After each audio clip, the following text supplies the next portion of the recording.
আমাদের বাংলাদেশের প্রাণকেন্দ্র, যার মাধ্যমে পুরো বাংলাদেশ সচল হয়ে আছে অর্থনৈতিকভাবে।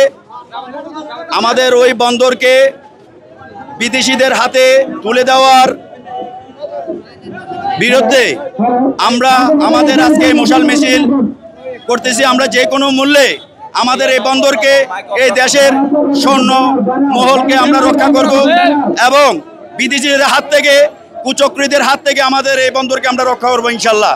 আমরা কোনোভাবেই আমাদের এই অর্থনৈতিক বন্দর কোনো বিদেশিদের হাতে তুলে দেব না।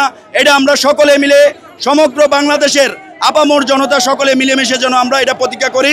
তার জন্য সমগ্র বাংলাদেশে প্রতিবাদের জ্বর বয়ে আসবে ইনশাল্লাহ, আমরা এই আশা ব্যক্ত করে। বন্দর আমার মা, আমার বন্দর আমার মা, অন্যের হাতে দেব না। বন্দর চেয়ারম্যানের অপসারণ চাই, করতে হবে। বন্দর চেয়ারম্যানের আপনার অপসারণ চাই।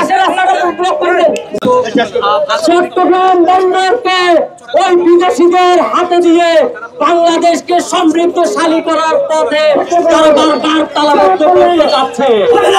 এই চট্টগ্রাম বন্দরের চেয়ারম্যান, আপনার আমরা দ্রুত প্রসারণ চাই।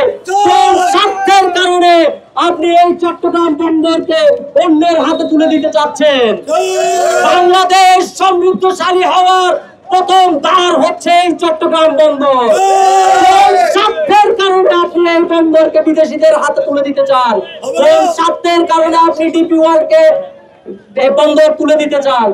আমরা যতদিন এই বন্দর জনপদের মানুষ বেঁচে আছি, আমাদের গায়ে যতদিন পর্যন্ত বিন্দু মাত্র রক্ত থাকবে, আমাদের বন্দর আমরা বিদেশিদের হাতে দিতে দেব না।